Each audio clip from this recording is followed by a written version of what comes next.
Welcome back to Krown's Crypto Cave. It is a very early morning over here from a bright and sunny Helsinki, Finland. As always, I would like to wish you the best, and the happiest of the happiest, because I feel like I haven't done that in a little bit of time. And, well, why the fuck not, man? We could all use some good well wishes on our life.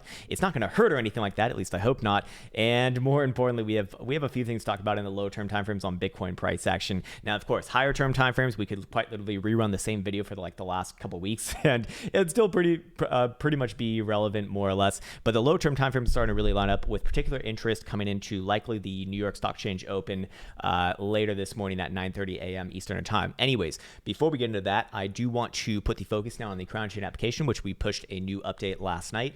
And you'll notice that there's a new tab up here altogether called the Indicators tab. This one's going to be built out quite a bit over the next few weeks, but for right now, it's going to be, well, I'll show it to you right now. It's pretty bare bones right now. It's pretty bare bones, bare-backed, whatever the terminology is.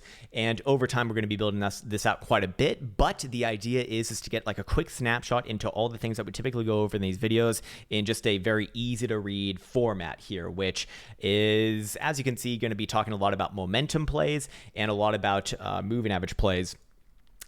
Basically, looking at a longer period of history, as we just compiled about 4 years of Bitcoin price data, all from our own shit, which is pretty fucking cool, but also takes a lot of work. And massive props to our developer, Mournfall, who has been putting this together in his time. Also, I should say, Mournfall himself, the creator of not just this application, but also the Jewel and the other indicators that are typically used in the Krown trading hours arsenal, is going to be offering up his own program on how to create indicators. So I wanted to throw that out there because he'll probably have it done, maybe, or at least from what I understand, maybe by the 4th of July, which will actually have a sale for all the stuff that we typically have anyways. So keep an eye out for that if you are interested in that, because he has an incredible value and someone that I'm very happy to know. Anyways, on top of that, I should also say that if you are interested in getting in any one of the programs, wait a couple of weeks. It's going to be a lot more cheap. It's going to be at least 20% off. And so with a little bit of patience, that I'll spoil the surprise for you. So just wait. It's all good. And by 4th of July time, which I think is in like 2 weeks or a little bit less than 2 weeks, something like that. We'll be having a sale for like a week or two. Anyways, on top of that, looking at the Krown chain application over here, we can see that the Bitcoin dominance is still hanging around just right under 65%. So we don't really have too much to update there. Although I will take a quick look at some of the highly illustrious altcoins, of which apparently a shit ton of people are requesting them now in the comments section. Oh dear, here we go again. Anyways, open interest above the area that we've been looking at for the last like month and a half. Actually, the range being between 1.5 billion to 1.7.5 billion. That's billion with a B. We are quite literally above that right now, just ever so slightly, as Bitcoin does really give a hint at a break of the short-term range. The cool thing about the short-term range from this perspective right here is that if we actually do break to the downside, that's not just the short-term range, it's also going to be correlated with the long-term range, likely spinning off another few $1,000 play, as we'll look at just a little bit with particular regards to the volatility.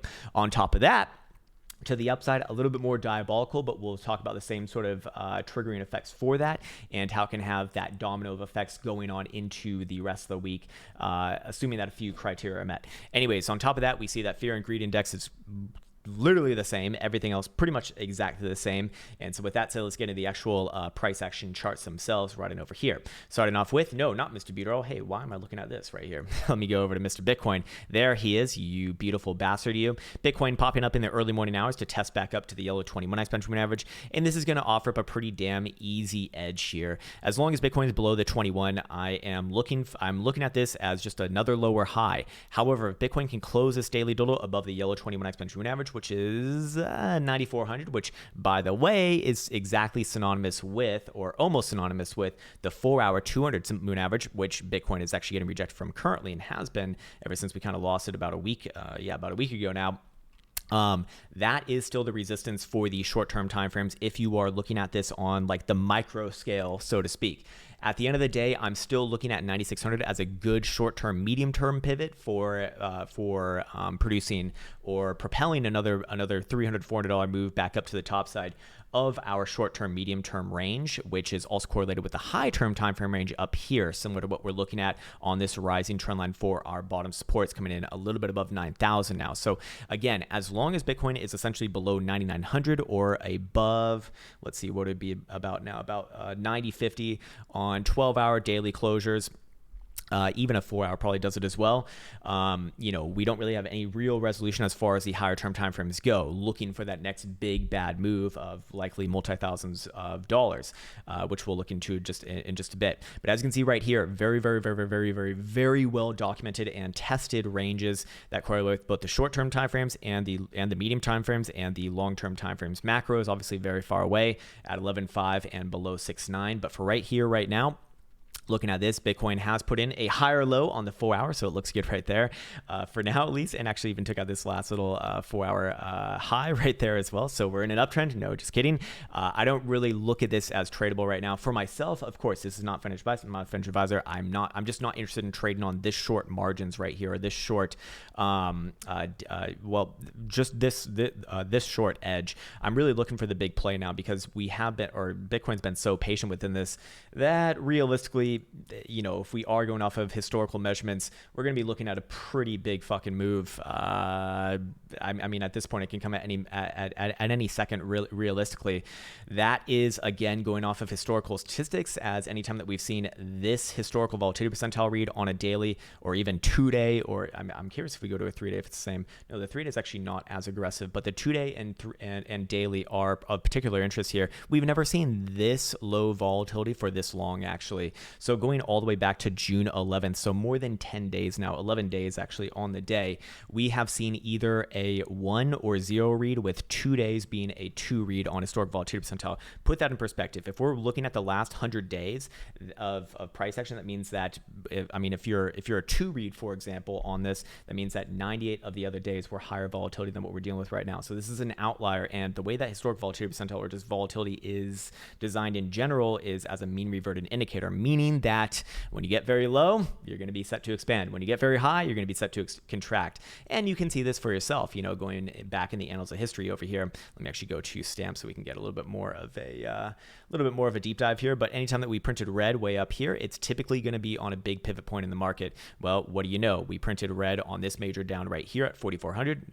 Nice long-term pivot. We printed red right here on this spike up, which was essentially just one massive bull trap at 9,400 region before playing out a $3,000, $4,000 move to the downside. And then, of course, red being printed right here on the $14,000 high, again on the $12,000 high a little bit later, and again on this first major macro move up for a couple $1,000 from 4,000 to 6,000. And you can, go back in time and see this one for yourself as well.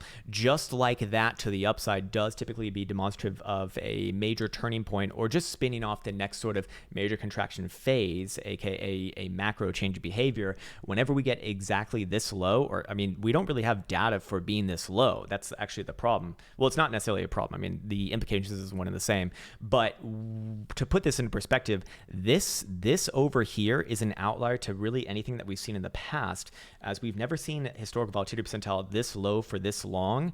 There's been a few comparable instances, of which May 2018 is one, where Bitcoin was getting ready to go from 10,000 all the way down to 6,000, or a little bit lower than 6,000. So that would be about a 42.5% retracement to the downside. I believe we had another instance in 2018 before the big bad breakdown in October 2018 right here. Yes, indeed. Again, not as aggressive as what we're even seeing right now, but this did produce a 50% move all the way from top to bottom of 52.5%.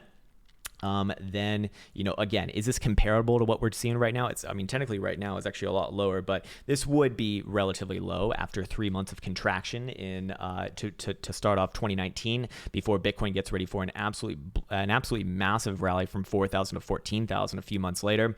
And then more recently, do we have an example here? Yes, we do have this guy right here, September 2019, getting ready to go from 10,500 all the way down to realistically, what was this, 6,500 200 low right here at about 38% retracement. So we do have a good history of what to kind of expect when things get this what's the word that I'm looking for, mature. However, still, at the end of the day, I need to see price levels broken or to both sides in order to get ready for this next big move. So that's why I do think that the next move outside of the top side of the long-term range or the bottom side of the long-term range as well, again, respectively, going to be 9,900 on a more aggressive estimate, 10,000 on a more conservative estimate to the upside, to the downside, about 90.50 now on a more aggressive estimate. About 89.50 on a more conservative estimate, or just a wick below this current spike low that we saw on 14th of June, all the way down at 88.95 and 01 cents. That would constitute that next major move. So if we do get that signature or that confirmed break, I would really be looking for massive pieces of price action to be printed. To the downside, we've spoken about this quite at length, even though right now Bitcoin's quite literally in the middle of the road as far as this consolidation goes. But I would be looking for, at the very least, to move down to 7,500-ish region with bounces along the way. Bounce number one very likely coming in around 85.50-ish region. Also the 200 exponential average on the daily. Bounce number two likely coming in around the low 8,000s at 8,100. Also the 382 fib right here, which is more or less around the 200 simple on the daily as well. Measure move from this formation actually would point all the way down towards a 0.5 at 7,500, which is a nice historical area from this big breakout right here, and also this big breakdown right here in this accumulation zone that we saw in end of 2019 as well. I do think that this one would have the potential to reverse it if Bitcoin did get down there to begin with. However, personally speaking, I do believe that Bitcoin would come down to the 618 and wash out a lot of over leveraged traders for the long term at 6,900. That's where things are kind of like a do or die situation for myself as far as the long term goes. If Bitcoin were to really break down below 6,900, I do believe that Bitcoin would just essentially be in the death throes of the republic here, as it continues to put in just macro lower high after macro lower high after over a 3-year period of time now. And at that point, you really have to start looking at this as likely constructing a long-term descending triangle, as the real chart looks something like this. So your highs would be coming in here, your lows would be coming in around the $4,000, $5,000 mark, and that would look very, very, very, very, very bad for a long-term look here. However, as we just said, until Bitcoin actually fully and formally breaks below the bottom side support of this formation, I'm not looking for that to happen. Just as the same as as long as Bitcoin's below 9,900, I'm not looking for what I'm about to talk about now for the Boo laws. So as far as the Boo laws go, 4-hour total closure above 9,900 probably does it. Daily closure above 99 or 10,000 extremely likely does it. And that would actually initiate a measure move from this ascending triangle formation, which technically speaking is a more statistically resolved bullish formation, to the upside, and have a measure move towards about 11,100 actually, which would imply a higher high above what we saw in early February of this year as well at about 10,500. So if those things were to come together, as making that analogy to the dominoes falling, then we would actually have a higher high on a weekly closing basis, and this would actually look like the beginnings of a macro reversal on the very long, the macro essentially, so very long term. Anyways, that would very likely propel another major move towards 11,500, the same area that Bitcoin's been getting rejected at ever since January 2018, before all these major massive meltdowns. And if Bitcoin did get back around there, I would look for a pushback on price action, but just the fact of it getting back there to begin with would be overall good. And I do believe that Bitcoin would probably set up for a nice big breakout above that level. Although again, I'd want to see it first and foremost with a weekly closure above 11,500. And then we can talk about targets to 14,000, 16,000, 20,000. And then I become, I guess, a little bit of a moon boy at that point. Also correlates very, very well with the volume profile right here. As you can see, higher value nodes start to really fall off after this $10,500 high right here, and then just absolutely fall off a cliff to a greater extent above 11,500 right here. So really, really good pivots for the long-term and macro above those regions. To the downside, you actually see that the point of control is where? At 8150-ish region as far as the last 3 years go, which is quite interesting because If Bitcoin does start to trade back down below there, well, we're probably going to start to fill out the bottom echelons of this quite a bit. But we'll get to that bridge when we cross it, or whatever the fuck. The sayings don't always make sense, but it doesn't matter. Anyways, as far as the weekly goes right here, we did just close one last night, and let's see how that changes around the oscillators. So we are going to see weekly Stokes hint at a cross to the downside. It is not confirmed just yet, actually. But let's kind of measure this one out, looking at the reverse Stoke indicator cross. Shout out to Bali for this one. Absolutely beautiful. And we will naturally see this cross to the downside at the end of the week on next Sunday, 8 p.m. Eastern time, if Bitcoin closes anywhere below 94.78.4. Technically, we're about $50 below that right now, but with a week to go, it's not even worth talking about right now as far as that goes.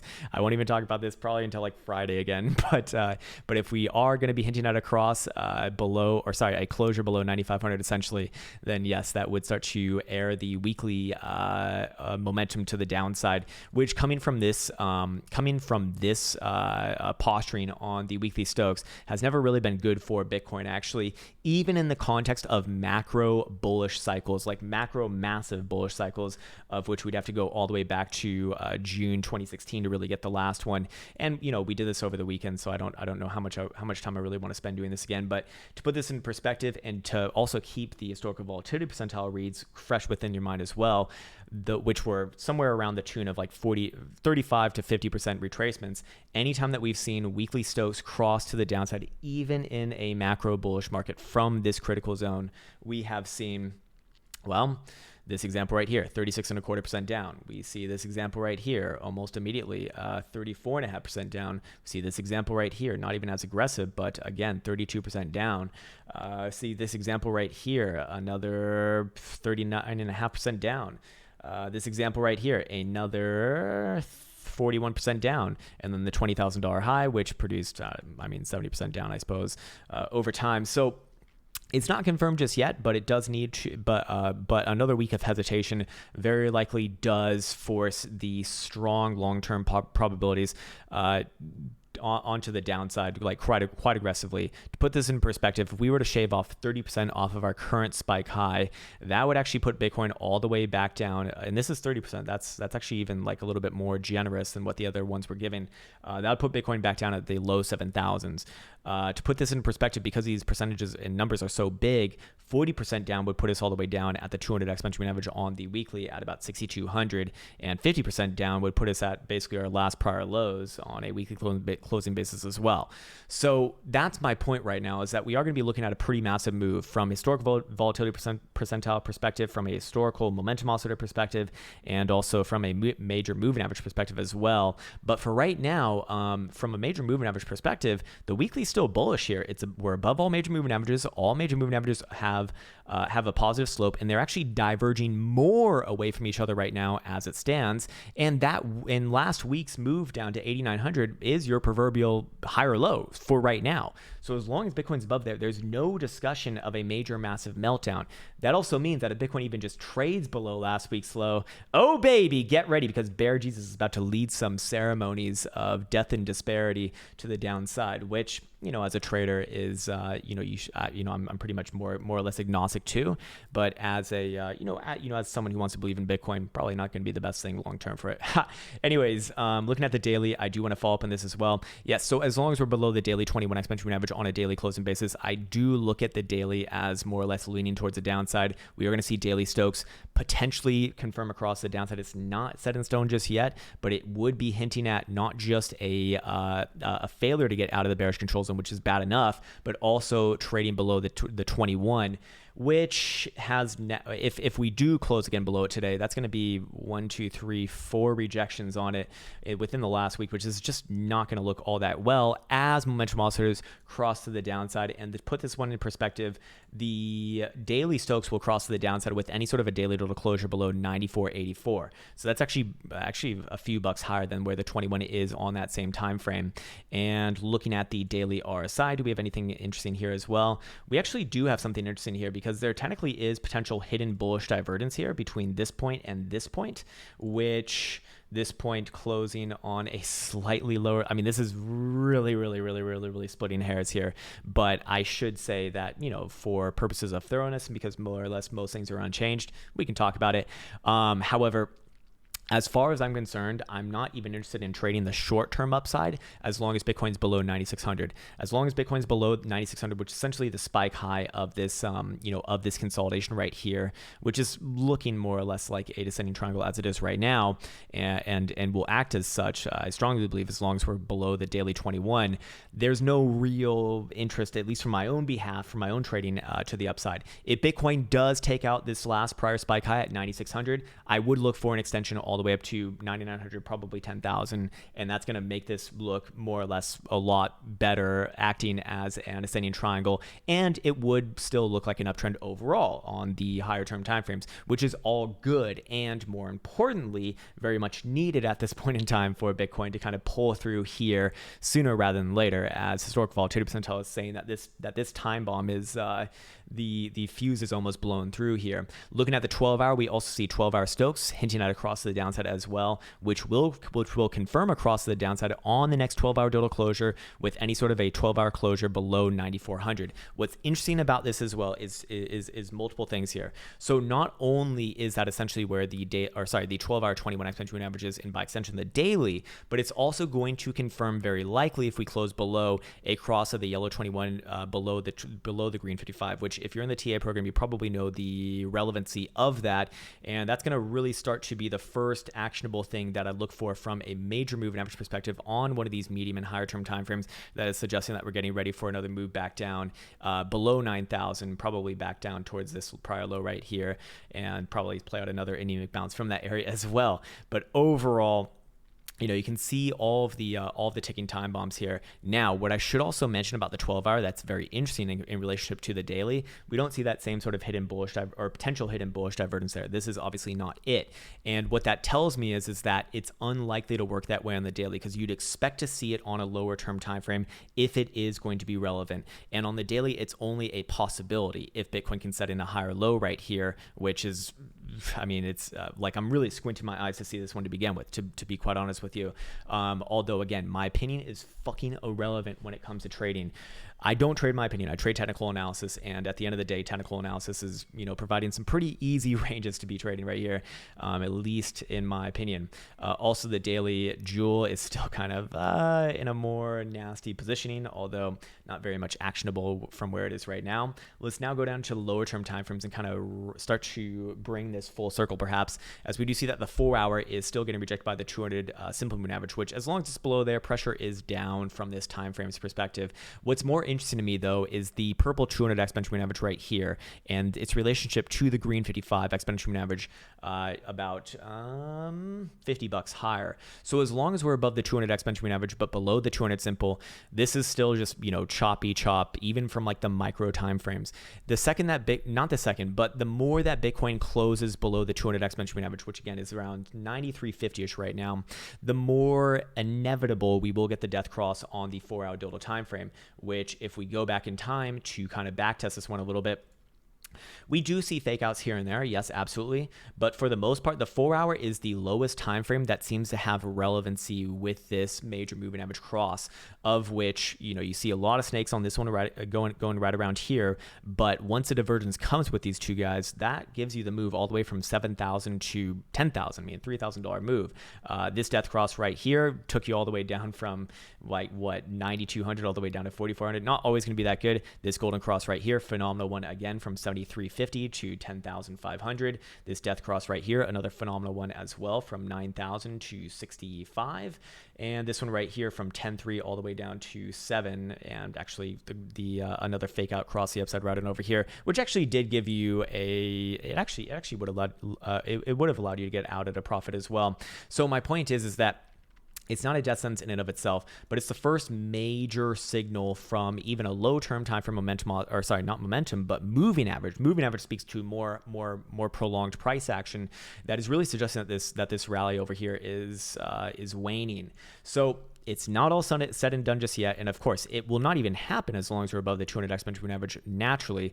But the longer that we kind of chop around this region, the more and more easy it's going to be to get that cross. And the more time that you spend consolidating within this region, as you do see that these moving averages, lessen their divergence away from each other, converge on each other, more accurately said, you will naturally see that the next cross will actually be more accurate, because you get these fake out crosses when you get very floaty price action that's just whipping around like this right here, which even then, these crosses here actually did get some pretty nice price action. That's almost 13% move. This one right here is a 16%. It doesn't look like much, but it actually is quite a bit.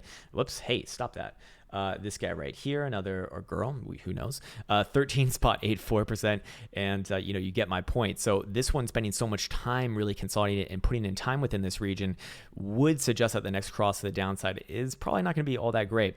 Now, if Bitcoin just maintains above the 55, then naturally it won't even happen at all. And we'll get some more divergence to the upside, and then things will probably look a little bit better. But again, I'm looking at 9,600 as that actionable point, at least for myself. And right now, I'm not even interested in trading spot. I'm interested in trading options. I'm long volatility.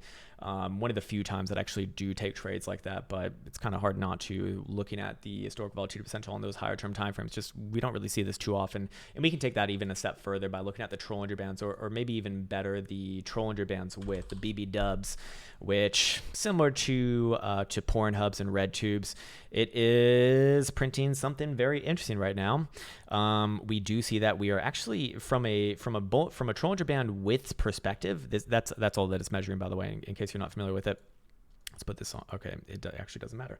That's interesting.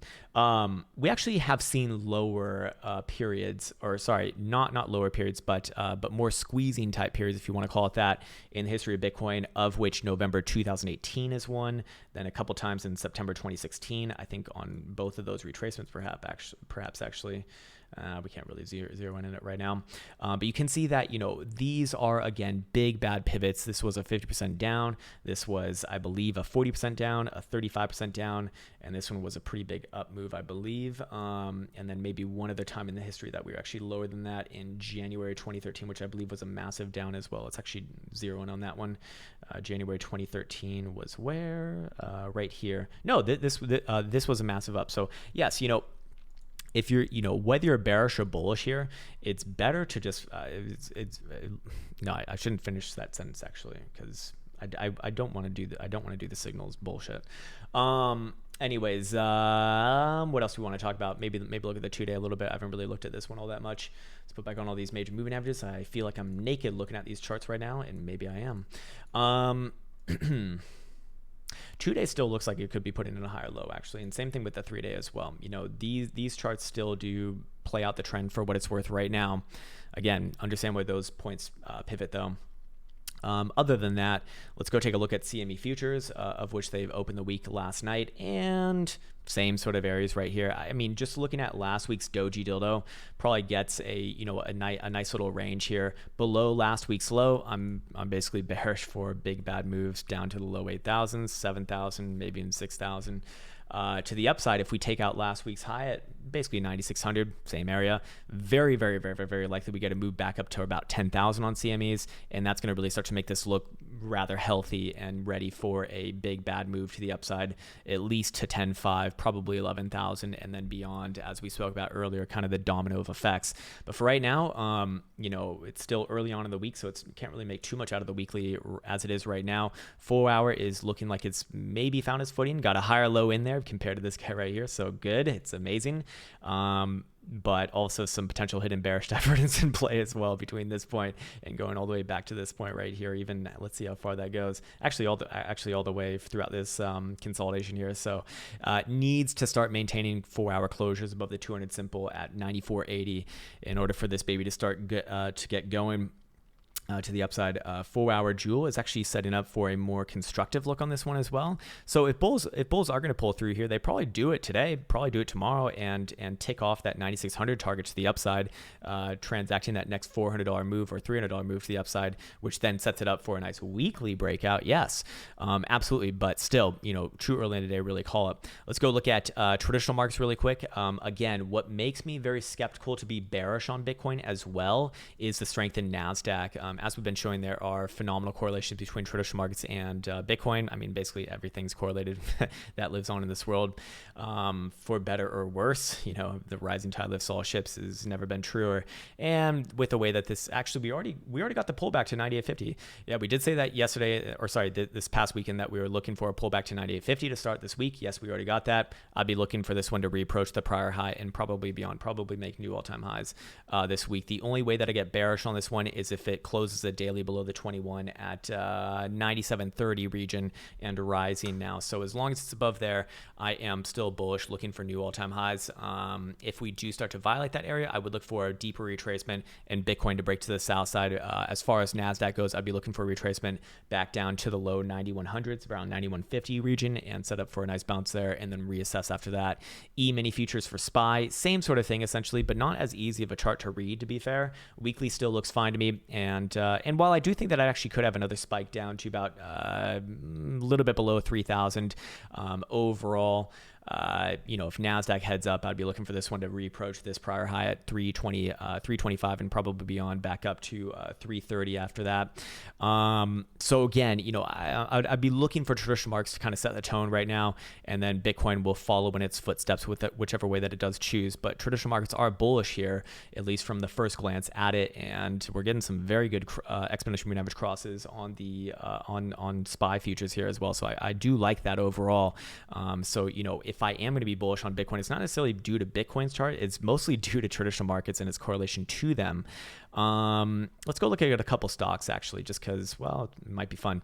Microsoft new all-time highs and probably getting ready for some new ones this week. This looks very, very, very, very, very good. 200, a nice round even number for the psychological people out there. Apple, same thing, same fucking chart.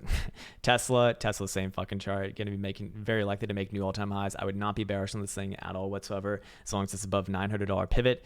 Apple, that same pivot would be about 330. Microsoft, that same pivot is 180, 185. All of these look good, and that is the one thing that makes me a little bit skeptical, just because they all are looking kind of in concert to the upside here, which is actually how you kind of should be looking at traditional markets. But I'm just kind of conditioned now from cryptocurrency land, meaning that's like, it's a little bit too obvious now. Time for an opposite move. Anyways, let's go check out Dixie. I haven't looked at this one in a while either. I'm very bullish long term on the dollar index. Everyone and their fucking mother is bearish on this thing. At least that's what it seems like, because the Fed goes burr, or whatever the fuck that stupid meme is. Hey, how's that been working out for you, man? How's it been working out for you for the last 2 fucking months, huh? Like, Jesus Christ, when do people let go of these silly ideas that are just literally fucking memes that play into your gang's philosophy? And at the end of the day, has it gotten you any results? Well, no. I'm long term, I'm actually very bullish on this. The more that I look at it, this is probably gonna, like, 10 years down the road, it's probably going to go back up to like 110, maybe even 120. There will be downs along the way. I mean, you know, maybe we can get another down later this year, back to like $94. But overall, this is long-term bullish to me, very long-term bullish, and even short-term bullish to me as well. I'd be looking for this to pop back up towards 98 and a half to 99 region. Short-term, medium-term, short-term, medium-term on a weekly for this asset. And again, that's a dollar index. What else do we want to look at? That probably means that like euro dollar is going to get crushed over the next 10 years. So maybe I should be bearish right here. In fact, I think that's a right call. Yeah, very interesting chart long term on the euro. It you know, the way that it closed on Friday does look toppy. I'd be looking for a move back down to 110 and probably lower. I don't like this chart right here as far as the short term goes. As far as the monthly goes, monthly's looking like distribution once again. If we close this monthly below 112, I would be getting ready for a drawn out down phase over the next few years probably. And we have a very easy pivot to be going off of as well, just using the high this month at 114 and a quarter. As long as it's below there, hard chart to love, but still got another 9 days, I think, left in the month. So a lot can happen between then. But the way that it's shaping out right now, while it's selling off at the end of this month, well, we still have 9 days. So maybe I hold off on that statement.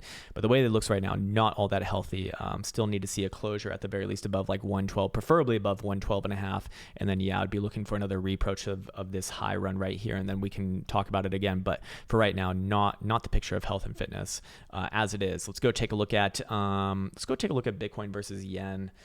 Bitcoin versus yen looks actually less appealing than spot U.S. markets, way below the 21, and well, not way below, but comparatively speaking to U.S. spot markets like GDAX, well, I guess Phoenix isn't really, but Stamp, those sorts of markets, denominated versus US dollar, whereas yen is actually even below the 10 simple, and these two moving averages are getting divergence away from each other, which does not look good as momentum oscillators start to turn down and rejecting out of the bearish control zone. I mean, that's not the best setup right there either.